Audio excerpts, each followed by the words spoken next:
Cinema సగం చూసాక ఆ ట్విస్టులకి మైండ్ దొబ్బింది. Welcome back. ఈ వీడియోలో హిప్నోటిక్ మూవీ రివ్యూ చూద్దాం. ఇది ఒక సైఫై థ్రిల్లర్. ఇది అమెజాన్ ప్రైమ్ లో తెలుగులో ఉంది.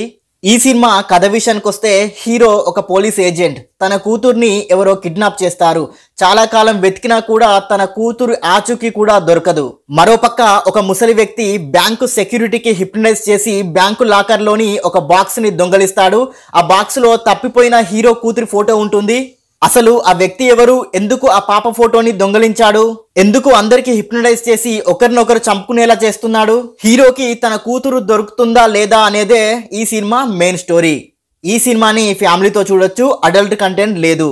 ఈ సినిమా ప్లస్ పాయింట్స్ విషయానికి వస్తే, హిప్నోటిక్ అనే పాయింట్ ను తీసుకొని దాన్ని ఎస్టాబ్లిష్ చేసిన విధానం బాగుంది. సినిమాలో వచ్చే కొన్ని ట్విస్టులను అసలు ఎక్స్పెక్ట్ చేయలేరు. ట్విస్టులు బాగున్నాయి. బ్యాక్గ్రౌండ్ స్కోర్ సీన్ లోని ఇంటెన్సిటీని ఎలివేట్ చేసింది. ఇంగ్లీష్ వర్షన్ లో సౌండ్ ఎఫెక్ట్స్ బాగున్నాయి. సినిమా క్లైమాక్స్ వరకు సస్పెన్స్ ని మెయింటైన్ చేస్తూ ఎంగేజ్ చేశారు. మైనస్ పాయింట్స్ విషయానికి వస్తే, హిప్నోటిక్ అనే పాయింట్ బాగుంది, కానీ దాన్ని అర్థం చేసుకోవడానికి టైం పడుతుంది.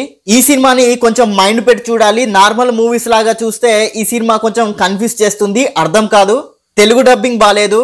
ఓవరాల్ గా ఒక ముక్కలో చెప్పాలంటే కొంచెం కన్ఫ్యూజ్ అవుతాం, కానీ ట్విస్టులు బాగున్నాయి. Above average movie. Sci-fi movies ఇష్టపడే వాళ్ళు ఒకసారి ట్రై చేయొచ్చు. ఈ సినిమాకి నేనిచ్చే రేటింగ్ 5కి 3 star rating. And thank you for watching. Please subscribe Chaturya TV.